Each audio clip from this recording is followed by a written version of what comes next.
So over here you can see that I have a video clip, and now let's say what I want is I want to add in multiple video clips, but I want to add in transitions to those video clips as well. So transitions are a phase where one video turns from like one to another.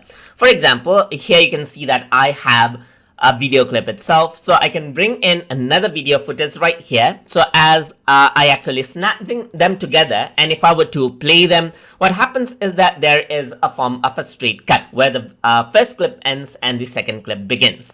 But if I were to click and drag this out and overlap out the video clips, then you can see that a transition is actually made right here in the form of a cross. So if I were to press the play button, what happens is that the video fades out from one to other gradually, which is the default transition that is actually applied. So if I were to go around right here and right click right here and go to properties on the transition itself, so you can go around and change around the transition length over here as well. You can right click, go to properties, and here you can go around and change out the type of transition you want to apply as well. So right now you can see that if I were to play this out, so if I were to play this, then you can see that it is actually a fade right here. But if I don't want to add in a fade, that is dissolve right here, you can go around over here and go for, let's say for example, box right here, just like this. And then what happens is that if I were to play around,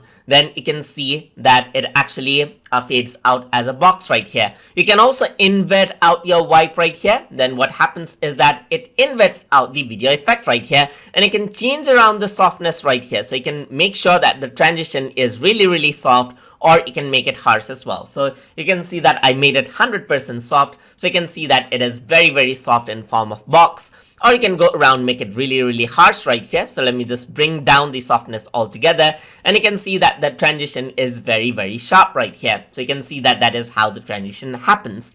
You can go around over here and change around, let's say for example, to other effects. You can increase around the softness over here as well. And as I play that, you can see that the transition changes out. You can go for iris circle right here. You can go around for, let's say for example, matrix snake right here. You can go for box right here, and you can go for bar vertical. So there are different types of transitions as you can apply right here. So you can do this on multiple level of clips as well. So you can go around, add in more clips right here, and repeat out the process to have as many transitions as you want. So that is how you can work around with video transitions inside of Shotcut. So hope you guys learned something as always. And as always, please like, comment, share, and subscribe.